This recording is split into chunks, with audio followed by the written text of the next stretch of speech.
Welcome to PhD with Women on It, Hack the Future.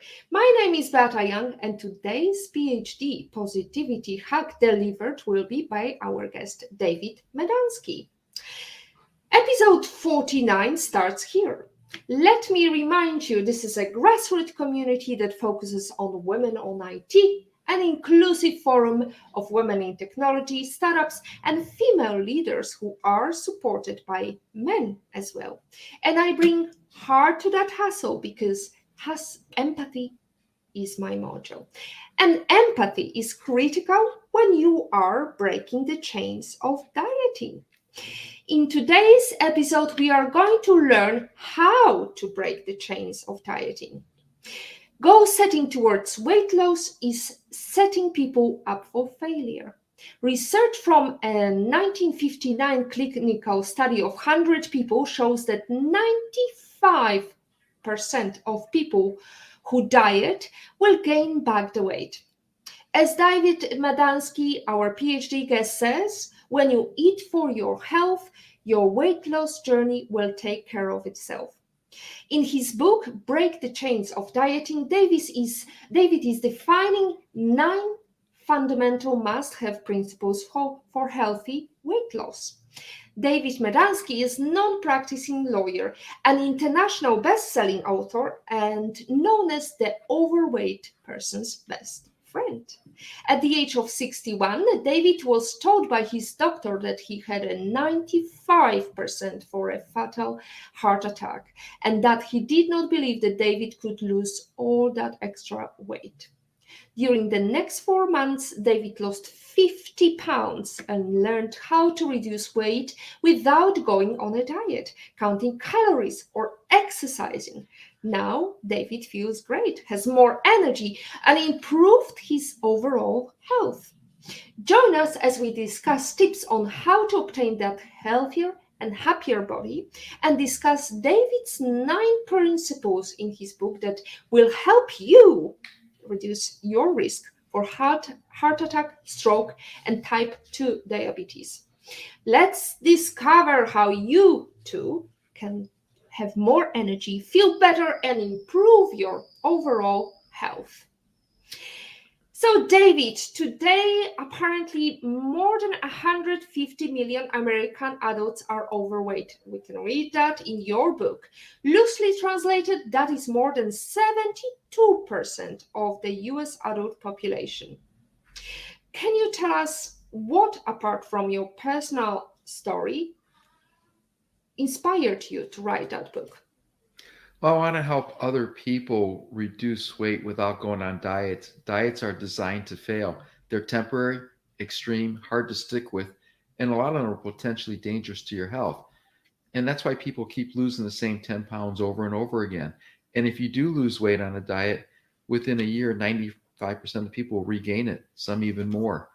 And there's a lot of ways you can reduce weight without having to buy special products, special meals, or take any supplements, and without exercising. So that's why I wrote the book. And I did it in such a way that I use short stories and fables and analogies with life lessons that can be applied to eating healthier. Well, I hope we're gonna have some life lessons and also life lesson quote at the end of the show. But before we go into deep down discussion of these 9 secrets David is going to share, I wanted to personally congratulate some of our amazing members, guests, and those who know them will know that we had some PhD with them. So congratulations to Kelly Hoey, founder of Build Your Dream Network, our previous PhD guest, on launching her Build Your Dream virtual water cooler last week. I would also like to congratulate and thank LinkedIn for Creators for reminding us about the importance of minorities in tech with their excellent initiative. This Black History Month is all about celebrating Black entrepreneurs, and our words of appreciation goes to Kina Kelly, the founder of If You Brand It. She was also a PhD guest, as She is a successful marketing and consulting firm owner. She's also taught us how to build your network of followers on TikTok. So, David, let's go back to the diet. Let's ask you a question that I was pondering. What is that? FAD, fat and desperate. What is that term? Fad. It's fad diets. A lot of people do fad diets. The average person will do 126 diets during their lifetime. And that's what I came up with the acronym of FAD being fat and desperate. Were you fat and desperate in your lifetime? Sometimes I had done different diets and some were successful and some failed. And unfortunately, because I did not change my eating habits and lifestyle, once I lost the weight, I regained it all. So I figured out it's better to do a lifestyle change and eating habits than to go on a diet. And that's what I want to emphasize to people. What I tell people is if you want to lose weight, don't go on a diet. Change your diet and eating habits. What kind of eating habits would you recommend to start with? Because I think everybody is very overwhelmed with the fact that if you start thinking about diet, it's really frustrating because you focus on the word diet and then apparently it's downhill from there. Well, the first thing I'd recommend is to drink more water. And the reason I say that is 75% of the US population is chronically dehydrated, which means they don't drink enough water. And that's a direct correlation to being overweight. What happens is our bodies are 60 to 70% water. And sometimes when we think we're hungry, we're actually thirsty. And if you think of it this way, you can survive without food for 40 days or more. However, most people are unable to survive more than 3 or 4 days without water. And a lot of people drink soda or diet soda or fruit juices and fruit beverages, and that's not healthy, especially the soda and diet soda. And I get a lot of pushback about the diet soda. They're like, well, diet soda is 0 calories. How does it cause weight gain? Well, diet sodas have what they call aspartame as a sweetener, and aspartame has 92 known side effects. One of those side effects is that it increases your body's cravings for sweetness. And the other thing is it prevents your body from absorbing vitamins, minerals, and nutrients. And so what happens is your body goes into starvation mode and fights like crazy to keep the weight on because it's in survival mode. So that's the first thing people should do is start substituting their sodas and diet soda and coffee that has a lot of sugar or other ingredients in it. Black coffee is fine. Green tea is great with water, and just drink more water. And then usually most people say, well, how much water should I drink? And there's two answers. One is a minimum of 64 ounces per day or 1/2 of your total body weight. So if you weigh 200 pounds, you should drink a minimum of 100 ounces of water. That's fabulous news to hear from you, because I was always convinced that aspartame is going to help me with my cravings for sweetness. We have got beautiful comments from all those who had some diet experience. We have Janella, who was definitely keen on joining us tonight. Hello, Beata and David. Hope to learn something from this. I hope you will learn as well, Janella. Sheba is also chipping in.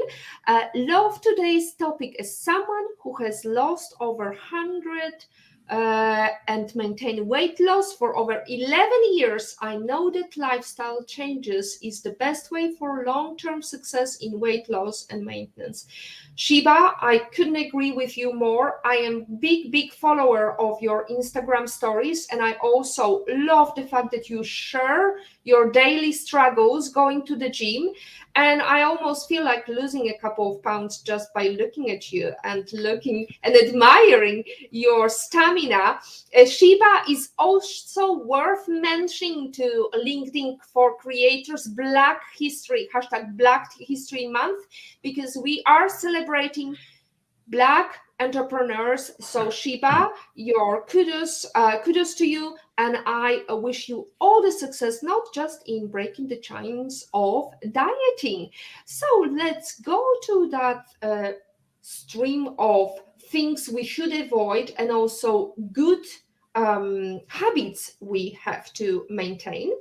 What would you say is your daily plan? Is there something that you do every day to acquire that healthy lifestyle? I drink lots of water. That's the first thing I do. I avoid drinking sodas or diet sodas, fruit juices. A lot of people think orange juice is healthy. It's one of the worst things you can drink because it's pure sugar. It takes 4 to 8 medium oranges to make a glass of orange juice. So I usually ask people, would you eat 4 to 8 oranges at one time? And most people say no. Well, that's how much sugar you're putting in your body by drinking a glass of orange juice because they strip the fiber out of it. It's just sugar that's remaining. The other thing I do is I also try to do some physical activity, whether it's a little bit of walking or maybe some push-ups or lifting light weights. And I don't spend a lot of time on it. Maybe when I walk, I spend maybe half an hour to an hour. When I do push-ups, I do anywhere from 25 to 40 push-ups a day, sometimes a little bit more. And then with the light weights, I just do a couple sets with 25-pound dumbbells. So it's little things you can do. It doesn't have to be a lot. Rebel Wilson lost a lot of weight. She said she was walking an hour a day, and that's what helped her with her weight loss. The biggest thing is to avoid processed food and manufactured foods with the artificial ingredients. And the other thing I would recommend to people is to be patient. A lot of people want the instant gratification. They want to lose the 16 to 30 pounds, a month that is guaranteed by the national brands. So I often tell people, look, you didn't put your weight on overnight. It's not going to come off all at once. Uh, would you like to weigh 24 to 48 pounds lighter by this time next year? And most people say, that'd be great. Well, think of it this way. If you lose 2, 3, or 4 pounds a month, not a week, a month, and most people can do that, and you do that on average for 12 consecutive months, by this time next year, you'll be 24 to 48 pounds lighter. So be patient and give your body a time to adjust, and also give yourself time to adjust to new habits, because on average it takes 66 days to create a new habit for most people. Also, I think it's critical to check the contents of the food you're eating, because especially with processed food, as you mentioned, just simply looking at the juices, majority of juices which are transported all over the world are just extraction of juice. So then in order to make it more appealing to humans, they add a lot of sugar, a lot of water, and then we have a very processed, not natural product. So, would you recommend as well some investment in terms of, for example, a slow processor, food processor, or slow juicer, which is not going to extract all the fiber away from the juice itself? Well, I don't use a juicer myself. I would rather eat a piece of fruit um, or eat the fresh vegetables. What I learned from uh, another author is Jack LaLanne was selling his juicer, and what he didn't tell people is he would use the leftover, fiber that was um, stripped from the juice, and he would use it for baking other goods and eat the fiber. And when he was asked, well, why don't you tell people that? His answer was because people don't want to do the extra work and I wouldn't sell as many juicers. So it comes down to the bottom line for profit for a lot of people. And Jack LaLanne's one of my heroes. And I admire him, very much and follow a lot of his teachings. So if you're going to have, fruit, that's the best way to do it is that way. If you have a juicer, that's great because a lot of people do like juicing. Um, just like you said, get a slow juicer or one that's not going to strip all the fiber away from you. And if you do, use the fiber afterwards and use it in baked goods. Absolutely. Food waste is also an important part of it. So please make sure you produce as little food waste as possible. So, for example, carrot cake is such an easy product to make. I remember that I would use all the fiber, whether it was juicing from carrots or it was juicing with a mix of products. I would usually use all the fiber for a cake, which is delicious because it's very moist and it's healthy, as you mentioned. So, good habits are very important. What else do we have on our list, David? Well, we've already talked about drinking water. We talked about avoiding processed and manufactured foods. We've hinted that you should eat organic foods whenever possible. If not, eat the whole foods, holistic foods, mostly plant-based. I would avoid the imitation meats because they're loaded with chemicals. And the other thing that people don't do enough of is to get an adequate sleep. And the reason I say that is what they found in research, a person who's sleep deprived will on average consume an extra 500 calories the next day. And to lose 1 pound, you need to reduce your caloric intake by 500 calories per day for an entire week. So when we're sleep deprived, we're going the wrong direction. And that's when people start drinking the energy drinks, which is probably one of the worst things you can drink. So get a minimum of 7 to 8 hours of quality sleep. That's very important. For one of the principles, it's good for your health and it's good to lose weight also. Mm. So it's very important to have good sleep. Would you recommend some of the apps that are helping either for sleeping patterns or for exercising? Well, I don't use the apps myself. And what happens when people are sleeping, sometimes people have the TV in their bedroom or they have their cell phones, and that emits a little bit of electricity and also some light.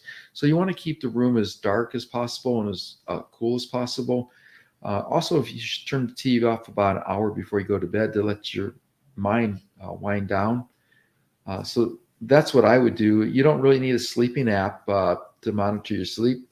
Uh, that's, you know, do what you can to make it as the room is more comfortable for sleeping as possible. Absolutely, the importance of turning off the light, which is emitting light, I mean, Right. very bright light, which is not helping us fall asleep because it's basically like looking into the sun. So, very important also to have a yellow tint light, so it helps you fall asleep, like a kind of moon effect light is going to help you. But you mentioned also the fact that you have to avoid some of the processed food, some of the processed meat. How can you find that when you're, for example, living a small island like myself or Shiba, who is living in TCI? So, how do you do that? Well, if you're not getting real meat, then just don't eat meat. There's other things, there's fish, there's chicken, poultry, um, eggs are great. Beans are a great source of protein. If you cook them properly, a slow cooker is a good way to cook beans. So again, it's where you're living in your environment, what's available. That's how your body will adjust. Eskimos, for example, they don't get fresh produce and vegetables and fruits because it's in Alaska, so they eat a lot of salmon and other things. And so you need to adjust your eating habits based on where you're located. Beautiful. Definitely going together with whatever season you're in is also helpful. We have got questions from Olga Vasina and actually a comment. Uh, Olga is saying, help us poor Europeans here. Can we have those fluids in liters, please? Loving the show as always. Hi, Beata, and hi, David. Thank you, Olga. That's very, very apt. Thank you so much. I think us Europeans are struggling, especially in the cold, cold winter days. By the way, where are you based, David? So we can imagine I'm what it's like for you. I'm near Phoenix, Arizona, near the White Tank Mountains, so it's about 70 degrees and sunny outside today. That's beautiful. Well, I guess it's also very picturesque for your daily walks. Let's go back to Olga. So, okay, 24, 48 pounds is converted circa around 11, 22 kilos, right? That's the question for your weight loss and Um, plans. yeah, I'm not sure about the conversions to kilos. I know that 3 liters is about a gallon of water. Mm, yeah. So in Poland or in Europe, we say that the healthy habit is to drink at least 2 liters of water. But I also heard that 10,000, no, 20,000 or 10,000 steps a day keeps doctors away. And I wonder whether it's a myth or you would confirm that, David. Um, some people are successful with apps and tracking 10,000 steps a day, others aren't. It depends on how fast you're walking, how many steps you're doing at a time, where you're walking. So that's why I usually just recommend walking anywhere from a half an hour to an hour a day and not worrying about the steps. Just do a brisk walk at a comfortable pace and build up to it. When I started doing push-ups, I started with 5 push-ups a day and then built up. So I got to be doing 40 push-ups at one time. Um, so it's little things like that. Just start slow and build up gradually. Mm. Fantastic.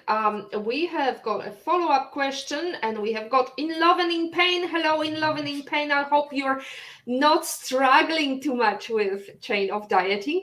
Hello, David. Is sleeping too much also bad for your health? Not That's a good necessarily. question. I don't, not necessarily. As long as it's good quality sleep, um, and it's not more than 12 hours a day. Anywhere between 8 and 12 hours is more than enough. 8 hours is ideal, though. Uh, if you're sleeping more than 12 hours a day, you should see a medical doctor and find out what's going on, because there may be some underlying issues that you're not aware of. Yeah, it may not be healthy. Your body is probably craving for sleep more than food, so you may want to check with your doctor. Speaking of doctors, David, I noticed quite a lot of disclaimer on your book. Can you tell us why you were so cautious? I'm a former lawyer, and so I want to make sure that I put enough disclaimers so people don't get upset with me. Also, people need to be responsible for their own health, and they need to see a medical professional before they start any weight loss journey. Sometimes there may be an underlying issue that I'm not aware of, obviously, because I'm not a medical doctor, that they need to have corrected first. A lot of people have thyroid issues. A lot of women have hormone issues, especially after menopause. So that's why they need to see a health professional or medical doctor to get evaluated to see if there's something other than their eating habits or physical activity that's causing the weight issues. Right. You also don't claim to be a dietist, right? You just share your own personal stories and your path to healthy habits. We talked about where you are, and Olga has got a follow-up question. Olga is saying, great place to live, David, but does being in Phoenix, Arizona, and the warm climate help you lose weight more than being in dark places and not so sunny climate? No. And the reason I say that is I had to lose weight for 8 years and I procrastinated during those 8 years and I didn't do anything to lose weight, which is why my doctor got upset with me. And that's why he didn't think that I would lose the weight. It was when he told me I had a 95% chance for a fatal heart attack that the light bulb went off. And I decided I better do something because I didn't really want to die early. Um, so it doesn't matter where you live, it's your mental attitude. And you want to keep a positive mental attitude. When you're avoiding certain foods, you shouldn't look at it as you're sacrificing something or depriving yourself. You should focus on the foods that you enjoy that are healthy for you.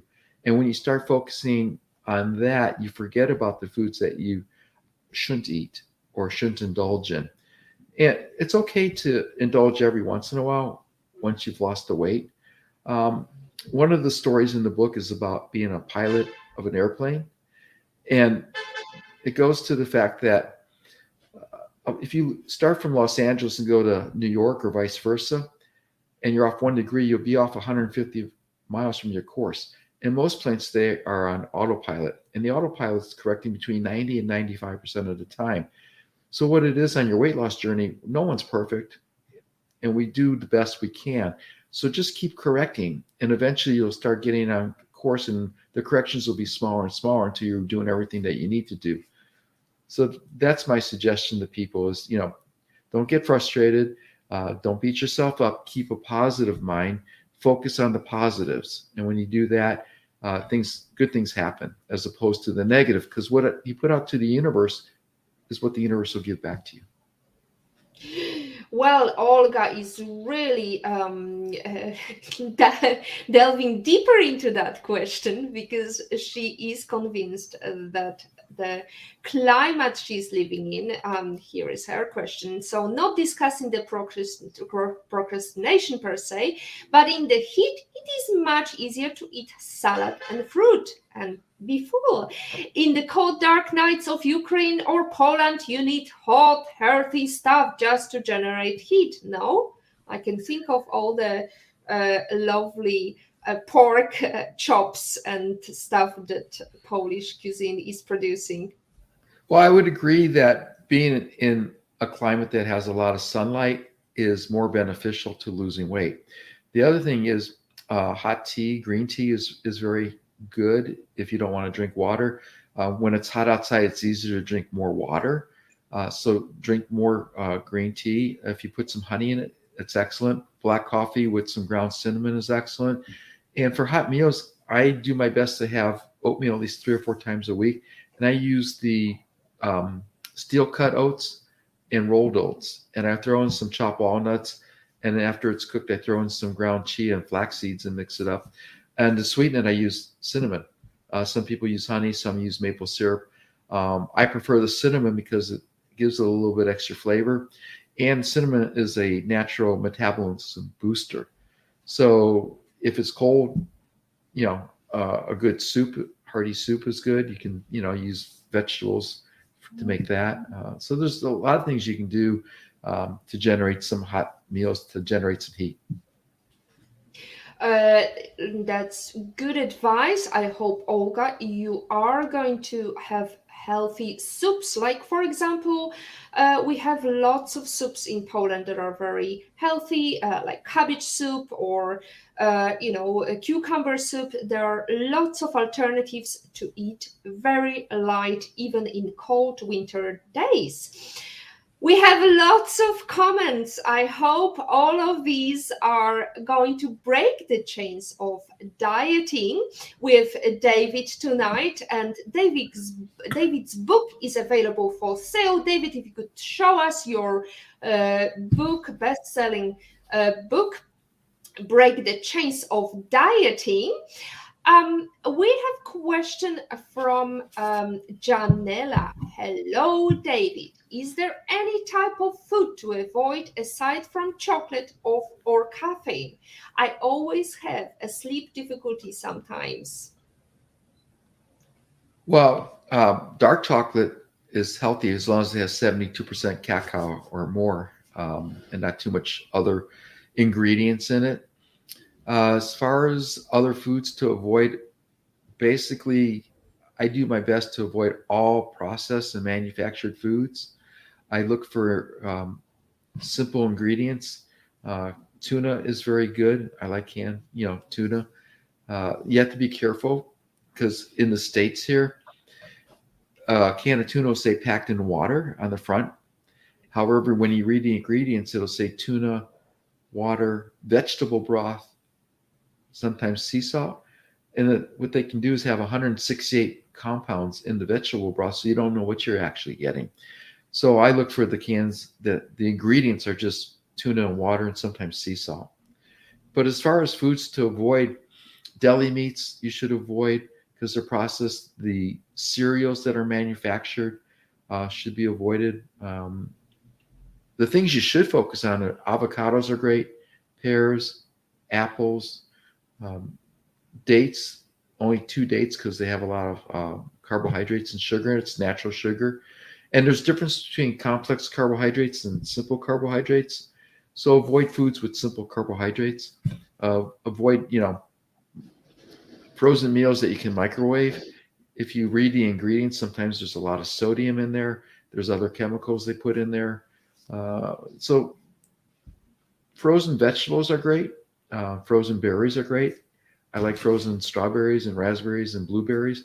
I throw them in some plain Greek yogurt, and it makes a great dessert. Hmm. Lots of info, David, and I'm sure there is also lots of apps or lots of websites devoted to good foods. One of the things you mentioned, cereals. It's actually, I remember speaking to a friend of mine who used to work for a big manufacturer, global manufacturer, and we were talking about a discussion they had in their headquarters when the European Union decided to do signs for just like red, yellow, and green signs on products. And apparently, it was voted a no by producers because basically all the cereals would have red because they've contained so many calories that actually they are lethal.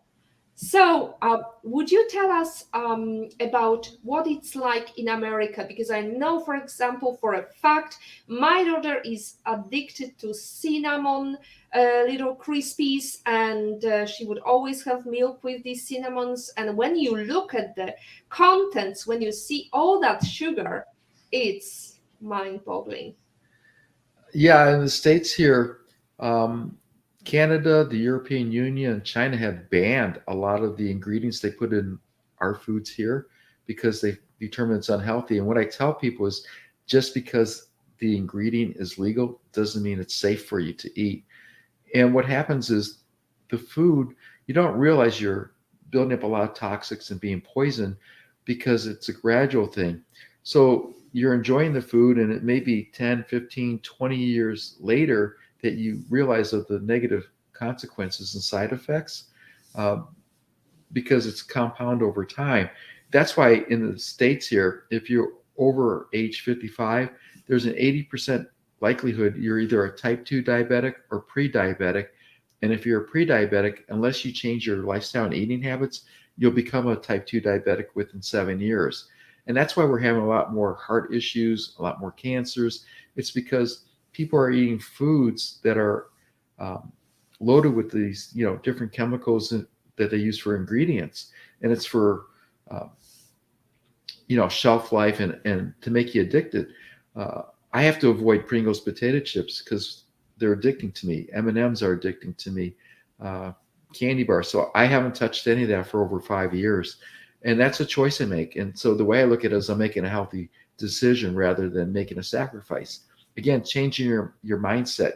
Most people don't look at food as fuel for your body.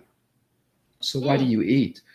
Do you eat for entertainment? Do you eat because of stress, for comfort?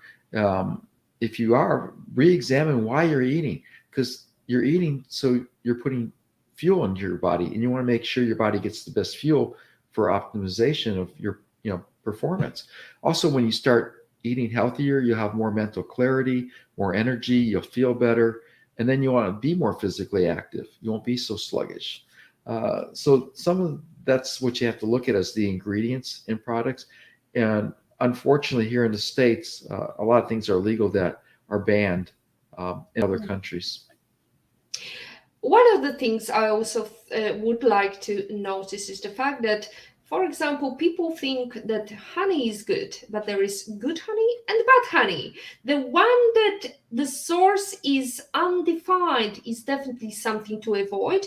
Also, the other thing is fruits, dried fruits. Please read the contents because so many times these dry foods are soaked in sugar. to make it more appealing, right? Exactly, especially here, pineapples, dried pineapple slices. If you read the labels, say, sugar added. As far as honey, I avoid the processed honey, the ones that come out in a jar that's liquefied.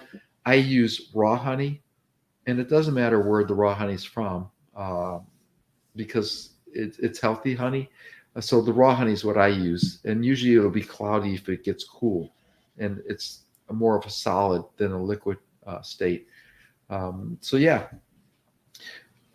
the other thing I'd like to mention is between the states and European countries, our food portions have been supersized here without people realizing it.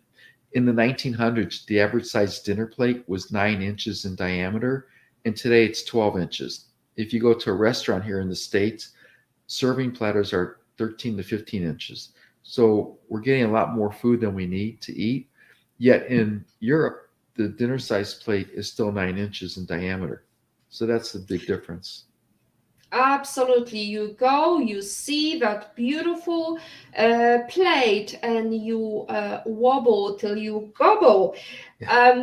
David, so let's go into good habits. But before we need to acknowledge, we have Mary asking a question. Hi, David. I'm just smiling while watching you because I'm so guilty with everything you're saying. From now on, I will always keep in mind that I'm not hungry, I'm just thirsty. So, how many glasses of water, and also, whether gas water is good for you, David? Whether what type of water is good for you? Carbonated or still water? Um, I avoid carbonated water. That's just a preference. What I recommend, there's because people are always saying, what type of water should I drink? If you ask one expert, they'll say drink distilled water. If you ask another expert, they'll say drink spring water. If you ask a third expert, he'll say drink reverse osmosis water. So what I tell people is avoid tap water, especially here in the States, because all the states have water that's contaminated. There's certain levels that they allow. Um, it doesn't mean it's healthy. And so, whatever your preference is, if you prefer distilled water or reverse osmosis water or spring water, that's great. And if you prefer, carbonated plain water, Perrier is very good. That's fine. I drink a 16-ounce glass of water, and I go through anywhere from 6 to 8 of these a day, depending on what I'm doing, how much physical activity I'm doing, how hot it is outside. But I usually have about 64 ounces of water before noon, and then everything after that is, extra. So, do you start your good habit by drinking a glass of water? Is that helpful at any point? Oh yes, first thing in the morning. It's the first thing I do after I get up and brush my teeth. I have a glass of water. It's 16 ounces, and you want to drink water first thing in the morning because that hydrates you. And after I drink my water, then I have a cup of black coffee. I love my coffee as well, David. Now, let's go into tablets. Is eating tablets or drinking teas that are supposedly going to help your diet, have it got any benefits at all? Some supplements are good for you to take, and I take supplements. Some of them you're wasting your money. As far as weight loss, products, again, it's a temporary fix. Unless you're going to improve and change your eating habits and make it a new lifestyle, you'll regain the weight. Uh, Again, I use certain supplements. I prefer not to say what I take because I'm not attempting to promote them. But everybody's different. So check out the source. Make sure that it's, reputable and that Mm, it has good reviews for you. mm. I can hear in the background your training buddy who is calling you to go for a walk. I hope he can stay and to wait a little bit because we still have got some story to share. So, David, um, What was the hardest part about losing weight for you? Getting started, I, Mm, I would put off until Monday after, our vacation, after the holidays, after a special event, different things. I always look for an excuse not to start improving my eating habits. And then the other thing was going on a diet. And that's when I learned I had to not think of it as a diet, but a lifestyle change and changing my dietary intake, drinking more water, avoiding the sodas and diet soda. Again, what I've learned is the foods here are scientifically engineered to optimize our cravings for fat, salt, sugar, and texture. That's why when they say bet you can't eat just one potato chip, it's not a dare, it's a fact. Um, mm. Sugar is very addicting. And in the US, people are consuming more sugar than ever before. They're adding it to everything. The other thing is, people are getting heavier and heavier. And so someone will see someone who's larger than they are, and they think, well, I'm not as big as that person, so I'm okay. It's a new normal for seeing people being overweight. And the reason I say that is a friend of mine was going to his 50th high school reunion, and he was going through his yearbook with his kids, looking at pictures. And his kids pointed out, hey, Dad, there's no fat kids in your class. And I went through mine and I realized there was maybe one or two kids that were overweight, but nothing like we see today with kids being, overweight and significantly overweight. And it's because what parents are feeding them. It's more convenient to go through a fast food drive-through. It's more convenient to pick up a bucket of fried chicken, order a pizza, or get a frozen meal and throw it in the microwave. So we're not taking time to buy the whole foods, the fresh ingredients, and preparing a meal. The other thing is we're doing a lot of what I call mindless eating because we're eating at our desk at work, watching TV, and before we know it, the sandwich is gone, the bag of pretzels or cookies or chips is gone, and it's like, well, where did it go? Um, so what I do is I'll eat raw nuts and then I count them out, you know, anywhere from 8 to 12 nuts at a time, and I make it a game of how slow I can eat it. And the reason I say that is a lot of people will take a handful of nuts, two or three of them, and each handful is 100 calories or more.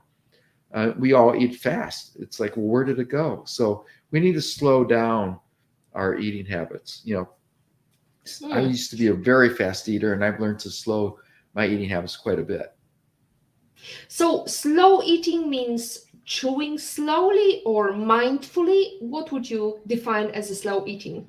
Uh, Focusing on the food, put your fork or spoon down between bites, not watching TV while you're eating, not being at your computer, working while you're eating, not being distracted, not if you go through a drive-through, not driving while you're eating, just sit and enjoy your food. Mark David wrote a book called The Slow Down Diet. And what he recommends is if you take 5 minutes for breakfast, give yourself 10. And a minimum, give yourself 30 minutes for lunch and 30 minutes for dinner. And that way you're putting time aside to enjoy the meal. And Dan Buettner talks about the blue zones, and those are areas in the world, 5 of them, where people have good health and longevity. And one of the lifestyle factors that they incorporate is sharing meals with other people so they don't eat alone. So a lot of times, it's good to eat a family meal together, um, or enjoy the company of other people, but just not gulp the food down. So I used to, eat very, very fast. And I've learned just to, you know, put my sandwich down between bites or, put the fork down between bites and just, enjoy the food. It's quite tricky during pandemic. People were in lockdown and having a company was difficult. Is there any secret sauce how you can have a meal while being in lockdown? Oh, if you're by yourself, maybe get on a Zoom meeting with somebody or FaceTime with them while you're eating your meal together at the same time. That's the only suggestion I can come with. I've been, very fortunate. You know, my wife is here, so we're able to enjoy our meals together, and we're not on lockdown as much as other places. Indeed, your wife is mentioned in your book because it is dedicated to my wife Deborah, who is my angel and who has the patience to support me and my endeavors throughout the years. Without her, this book might never have been written. Tell me why, without her, this book never have been written. Because she's very supportive, very encouraging. Um, she brings in most of the money for the families, so she's able to support uh, and give me the free time to write the books and do the research for it. She's very, as I said, supportive and encouraging, very patient. She is an angel for me. My wife is very thin. She's size 2. She looks great. So I'm blessed and very grateful for that. Uh, we do have different eating habits. She gets frustrated with me because I don't like to eat some of the things that she eats. And I just tell her, well, if you're going to enjoy it, you eat what you want. I'm not going to judge. Because what I learned as a divorce lawyer is healthy or a happy wife is a happy life. So, she doesn't follow my eating habits. And she looks at me and says, you're going to live to 100 or more if you keep eating that way. So, well, that's the idea. That's the goal. I'll be 67 in April, and this June I'm hiking Kilimanjaro. So I want to be able to enjoy doing physical things like that. Wow, is that a real thing? You're really planning to visit Kilimanjaro? Oh yes, I have my airfare is already booked, and my trip is paid for, and I'll be going with the um, Follow Alice is the tour group I'll be with, and I leave June 4th and I get back June 18th, and super excited about it. Bought all the equipment, so yes, it's something I am actually going to be doing. Well, fingers crossed for that, David. Size 2, it's quite remarkable. Has she ever been on chains of dieting? No, she did lose 20 pounds. She's a cancer survivor. And so during her chemotherapy, she lost 20 pounds and she's kept it off. She does her little exercises every morning. She eats um, small portions, she eats slow. She doesn't drink as much water as she should, but she avoids the sodas and diet sodas. She does have a glass of wine, a half a glass every night because it relaxes her. And glass of wine in moderation is good, especially in Europe. People drink wine there. It's the hard Mm. alcohol people should avoid.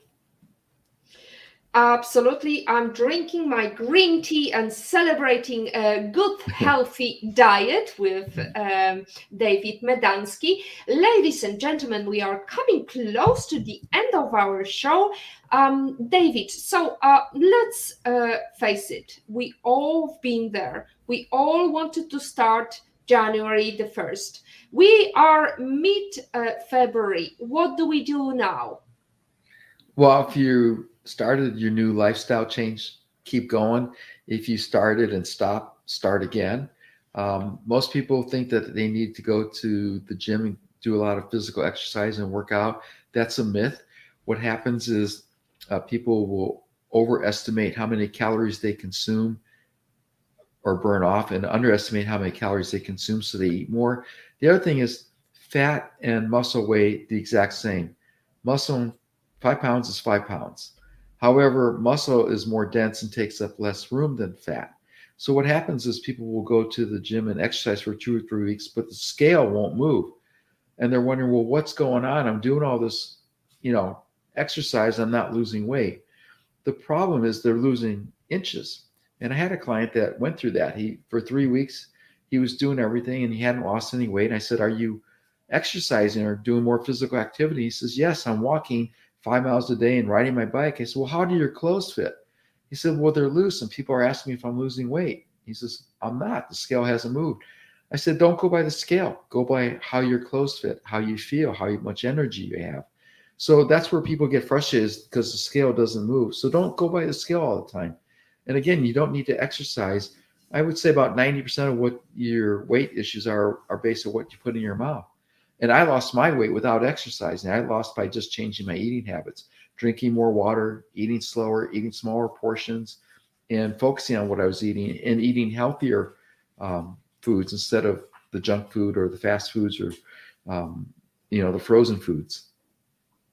So, David, is there a kind of ratio? How much of mind and how much of exercise and how much of food you need to have, or does it vary to you? It varies. I would say reducing weight is probably 90 to 95% mental. It's what you're willing to avoid eating and what you are willing to eat. It's different for everybody. And the other thing is, when people go on a diet and reduce their caloric intake, if you are not giving your body adequate nutrition, your body goes into what they call starvation mode. It retains weight, and then people actually gain weight. And you're like, well, how am I gaining weight when I'm eating less calories? Again, your body is designed to survive. And if you don't give it the right nutrients and right fuel, it will fight to keep the fat on. So a good rule of thumb is for most people, for most females, 1,250 calories a day is adequate. For men, it's about 1,750 calories a day, unless you're doing a lot of physical activities. If you're below 1,000 calories a day, it's being detrimental to your body and you need to increase it. And again, make sure it's the right source of calories, the healthier type. Right. So it's very much majority of information is ingrained in our mind. Would you say also, because here is an example, I remember attending a session and my friend was actually laughing out loud because we went to this mindfulness session and we were trying to relax our bodies, and the woman who was presenting us with, relaxation methods started by saying, nice things, and then she said, forget about stress. And the moment I heard the word stress, I remembered all the stress that I had. Would Well, you say it happens as well when you hear the word diet? oh, absolutely. Diet is a four-letter word. It has a negative connotation. Again, it's temporary. What people have to think about a diet is a sprint. A sprint has a finish line, and when you reach it, you're done. Same thing with the diet. You go on a diet, you reach your weight loss goal, and then what happens? You revert back to your old eating habits and you regain the weight. If you think of a lifestyle as running a marathon and you just keep going and going and there's no finish line, that's the difference. So I like to think of things as dietary eating habits as opposed to diet, and also lifestyle. The Hmm. other thing is sometimes we eat a certain way or certain foods without realizing it. And in the book, I talk about the pot roast story, and people may have heard of it. And briefly, what it is, a lady's hosting a dinner party and she makes a pot roast for her friends. And one of the guests says she really enjoyed the pot roast and asks for the recipe. So the host graciously gives it to her, and the guest looks at it and says, why do you cut the ends of the pot roast off before you cook it? And the host says, I don't know. That's how my mom taught me. So the host calls her mom and says, Mom, why do we cut the ends of the pot roast off before we cook it? And the mom says, I don't know. That's how your grandmother taught me. Call your grandmother. She calls her grandmother and asks her grandmother, why do you cut the ends of the pot roast off when you cook it or before you cook it? And the grandmother thought for a while and she says, oh, because when I was first married, the pot I had was too small. So I had to cut the ends of the pot roast off to make it fit.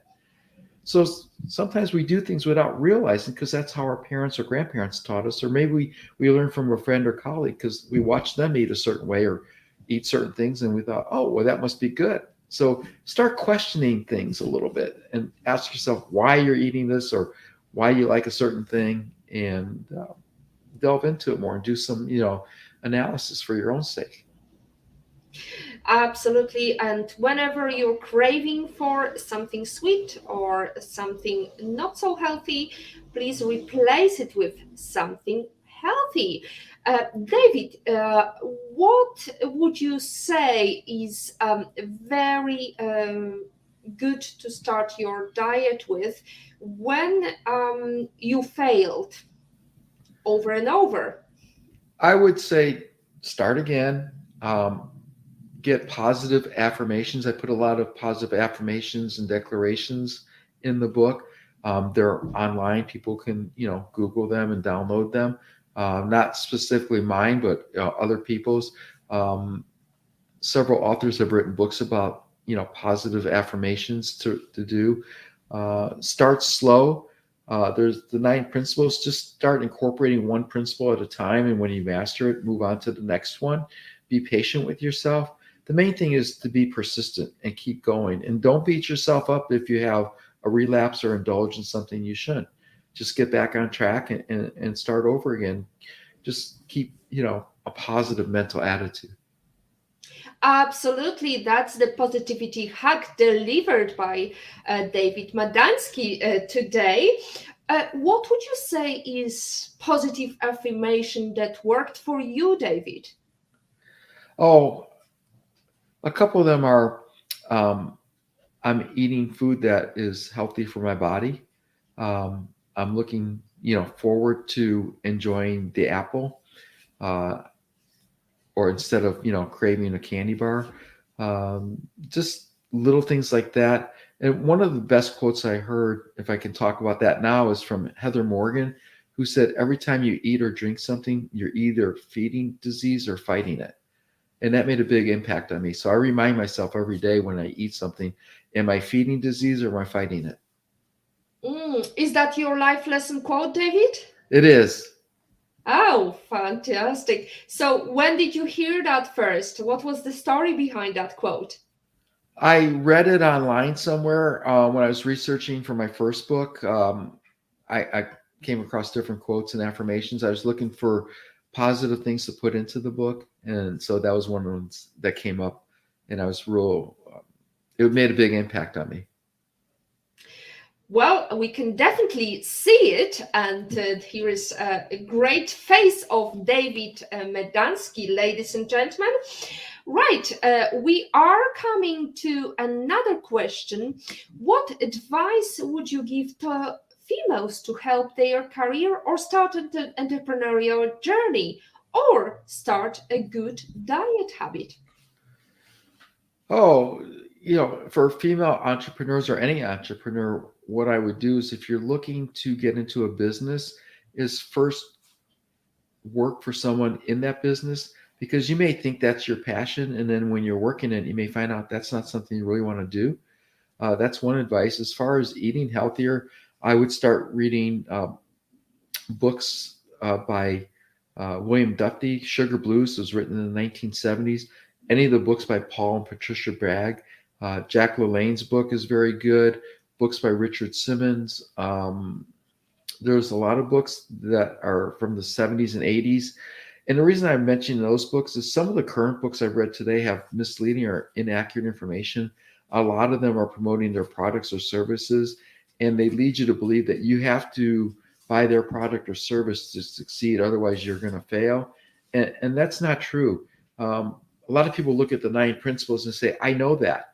And what I tell people is, yeah, we all know what to do. We just don't do it. So start doing what you know. Small steps lead to big accomplishments. Is there a number one book you can sit and think, oh, I wish I read it before I started my entrepreneurial journey or my book? Uh, there are 2 books that I highly recommend. The first one is The Traveler's Gift by Andy Andrews. That changed my life completely. It made a big impact. So that's a great book. The other one is Secrets of a Millionaire Mind by T. Harv Eker. Hmm. Great business book. And of course, Think and Grow Rich by Napoleon Hill is a great book. Those 3 books I highly recommend, because it has a lot of lessons, not only for business, but for overall health and well-being too. Absolutely. Napoleon Hill was mentioned with Sheba Wilson just a couple of episodes ago. And it's time for our favorite question.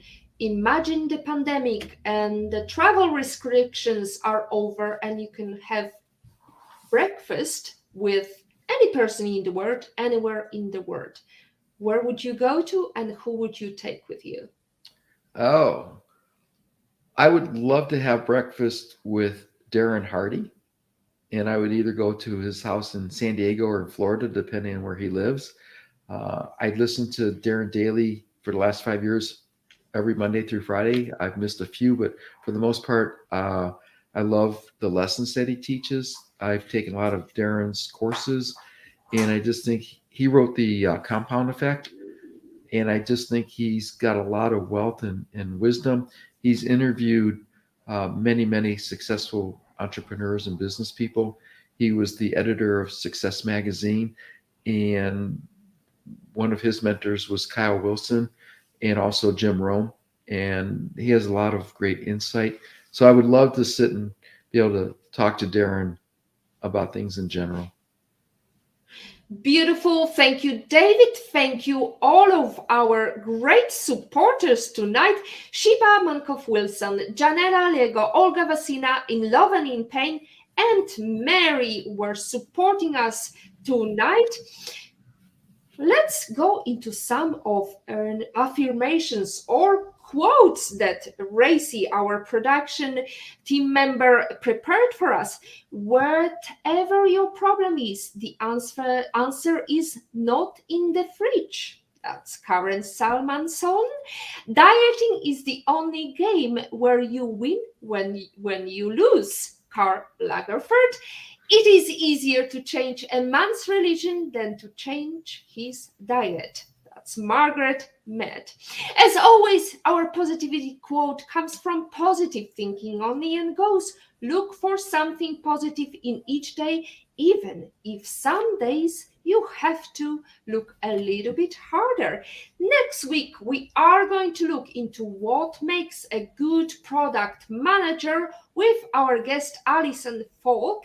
David, it's been a pleasure to have you tonight. Don't leave us yet. We're going to talk with production team who are today Marianne Madeira, Renz, and we have also Armenia in the team. Thank you very much. Great team effort. I hope whatever your effort, including dieting, is going to be very successful.